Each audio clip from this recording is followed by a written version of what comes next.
Hello guys, in this video we are going to discuss about the other two components of the circulatory system, that is blood vessels and the extracellular fluids or the blood in the lymph. So let's start. So at first we have the system of vessels, that is arteries, veins and capillaries. So let us know what are these. The first ones we are discussing about are arteries. Arteries are majorly blood vessels which carry oxygenated blood from heart to different parts of the body. ये generally oxygenated blood carry करता है. Aorta actually divides into several smaller tube-like structures, and these small tubes are nothing but arteries. They carry oxygenated blood always, except the pulmonary arteries. Pulmonary arteries carry deoxygenated blood from right ventricle towards the lungs. I hope you remember. Then here we need to remember that in case when blood moves in arteries, the blood has more pressure and thereby the blood moves with jerk over here. Then we have the veins.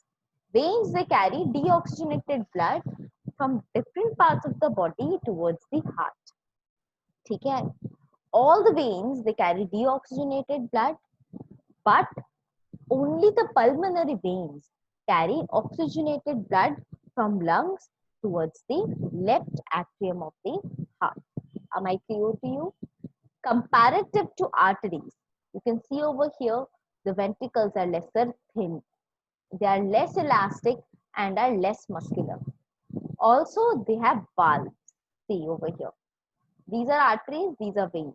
You can clearly see the presence of valves in case of veins, but these are absent in case of arteries.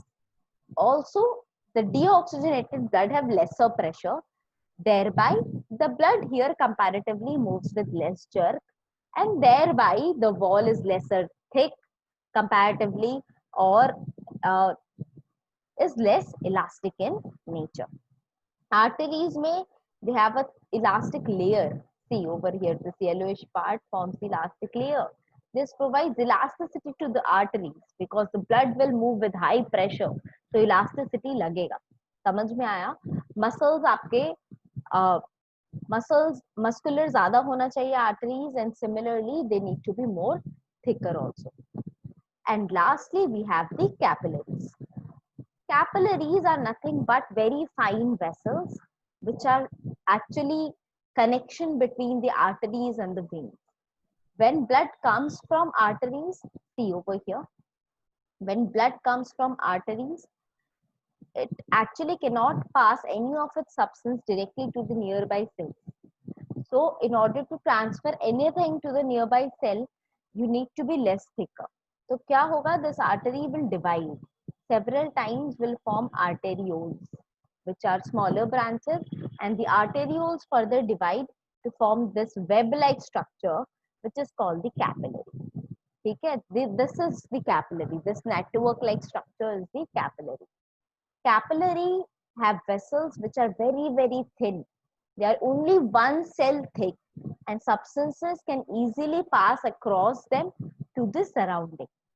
Everything that the blood contains, like smaller particles like glucose, certain salts, ions, gases majorly, since that those are the concern, these can be easily transferred across capillaries into the surrounding cell medium. Then when the exchange take place again, these capillary actually connect. Again, they merge together to form very small tubes called venules, and these venules combine together to form the vein. Majorly, we can say that if from heart, the blood is brought by arteries, and from different parts of the body, the blood is transferred to the heart.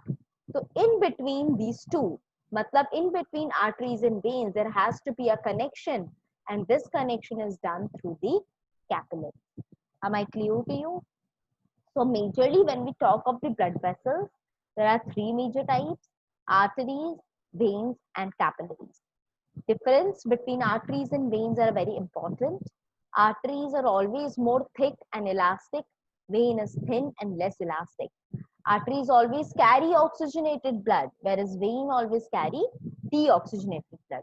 Arteries do not have valves, but veins have valves. And arteries generally they bring blood from heart to different parts of the body, whereas veins they carry blood from different parts of the body back to the heart. Am I clear to you? I hope it is. So in the next part, we are given some important points. Let's discuss on that. यहाँ पे first अपने को दिया है that oxygen enters the blood in lungs. The separation of the right and the left side of the heart is used to keep oxygenated and deoxygenated blood from mixing. Such separation allows a highly efficient supply of oxygen to the body. This is useful in animals that have high energy needs like birds and mammals, which constantly use energy to maintain their body temperature. See, birds and mammals, both of us have four-chambered heart. In both of us, the left side and the right side of the heart are clearly, distinctly separated. And this is done to ensure that the deoxygenated blood and the oxygenated blood do not mix with each other. If in case the blood mix with each other, then क्या होगा? Oxygen का content कम हो जाएगा. We need more supply of oxygen, so because we have more energy requirement, and also we need to maintain our own body temperature. तो ये सबके लिए आपको high supply of oxygen चाहिए. तो ये high supply of oxygen provide करने के लिए effectively, efficiently, the oxygenated blood and the deoxygenated blood should be kept separated. And this is done through septum. Am I clear to you? This question is very important. One such question is there in the NCERT book, that why is it important to keep the oxygenated blood separated or from deoxygenated blood in case of birds and mammals. So answer is over here, and this is very, very important. In the second point we are given that in animals that do not use energy for this purpose. Which purpose? That is maintaining body temperature. The body temperature depends on the temperature of the environment. Such animals like amphibians or reptiles have three-chambered heart and tolerate some mixing of oxygenated and deoxygenated blood stream. मतलब क्या है कि जिन animals में those which are cold-blooded, those which actually cannot maintain their own body temperature, in their case, some mixing is allowed because they have only three-chambered heart. They have two auricles, but they have only one ventricle. So जब भी blood आएगा, oxygenated and deoxygenated simultaneously in the ventricle, there will be mixing of both the types of blood, and thereby the amount of oxygen supplied to their cells at a time is comparatively lesser. And lastly, we are given about fishes. Fishes, on the other hand, have only two-chambered heart. They have only two-chambered heart, and the blood is pumped to the gills. Once the blood is received into the heart, it is in deoxygenated form.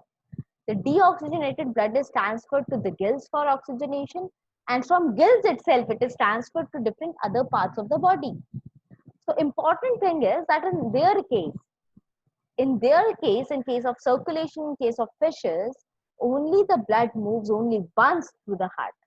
Matlab in one cycle, in one circulation, only once the blood is transferred to the heart or passed across the heart. And then it is directly transferred to the gills. From gills, after oxygenation, the blood is transported to different parts of the body. Am I clear to you? So these points are very important. Just go through them and we can discuss. If you have any doubt, you can point out your doubts in the chat box, in the comments down below. So next we'll discuss about blood in the lymph. So blood, everyone knows that it is the actual red fluid flowing across the blood vessels, and it is mainly composed of two major components, that is plasma and the blood cells or the corpuscles. Plasma majorly consists of water. 90 to 92% of plasma is actually water. It further contains gases which are to be transported, majorly carbon dioxide. Other than that, it helps in transportation of hormones, enzymes, soluble food products, etc. Whereas the blood cells, they perform different roles. And when we talk of the blood cells, there are three different types of blood cells. RBCs, WBCs, and platelets. RBCs are also called erythrocytes. WBCs are also called leukocytes, and the third ones are platelets.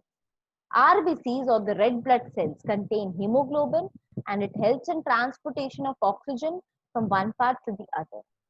WBCs or leukocyte actually are the agents of the blood which fight against diseases for you, and platelets help in clotting the blood in case any injury takes place. So this is all that you need about blood. And lastly, we have to discuss about lymph. So when we talk of lymph, what is actually lymph? जब capillaries के through blood transfer होता है, when it is transported, so in that case, large amount of substances like water, WBCs, some glucose particles, and very tiny particles present like hormones and all can easily transfer or can seep out from blood vessels into the surrounding medium. Now, the fluid that comes out of the blood vessel is actually transparent in nature, slightly yellowish in color, and is called the tissue fluid, or it is called the interstitial fluid, or it is called the lymph. This lymph actually baths all the cell into it, and this is the ultimate connection between different cells and in between different parts of the body. These actually bring different substances from blood towards the cell, and from cell it carries away wastages and gases which are again transported back into the blood. The transportation of lymph is always in one direction, that is from tissues towards the heart. And the important thing to remember is that they contain lymphocytes, which are types of white blood cells. These white blood cells actually help in fighting against diseases, and thereby white blood cell kahin bhi infection ho aapke body mein, it can reach to different places through the lymph. Am I clear? So blood and lymph, both of them together form the circulation fluid of your body. Blood is transported only in the blood vessels, whereas lymph come out of the vessels, and they actually connect one cell to the other, one tissue to the other, and moves in only one direction, that is from tissue towards the heart. Am I clear to you? And lastly, in this section of circulation, we need to discuss about blood pressure. Now, what is blood pressure? Whenever the blood moves through vessels in your body, blood vessels in your body, suppose this is vessel of your body, and the blood is moving across it. Whenever it goes across the body, some pressure, the fluid or the blood continuously keeps on hitting the wall, correct? When it hits the wall, some pressure is exerted on the walls of the blood vessel, and this pressure created is called blood pressure, nothing else. Blood pressure is more greater in arteries than in veins, and there are two different types of blood pressure. Actually, at two different times we measure them. At the time when the ventricles actually contract, the pressure of blood in the blood vessels is called the systolic pressure. It's called what? It is called the systolic pressure. This. Whereas when the ventricles are in diastole state, matlab when they are relaxed, when the expansion is taking place, there is no contraction, the ventricles are relaxing. At that particular time, there is another pressure in which blood pressure counted, which is called diastolic pressure. तो दो तरह का blood pressure है, systolic and diastolic. Systolic blood pressure जब आप उसकी बातें करते हो तो it is actually measured when the ventricles contract and blood is pushed into the blood vessel. इसका value हमेशा ज़्यादा होता है. Whereas when the ventricles actually relax, when they are in relaxed mode, the pressure inside the blood vessels is lesser, and that is called diastolic pressure. So the normal systolic pressure in human beings is 120 millimeter of mercury, whereas the normal diastolic pressure is of 80 millimeter of mercury. And how will you measure this? If you want to measure this, you can use an instrument which is called sphygmomanometer.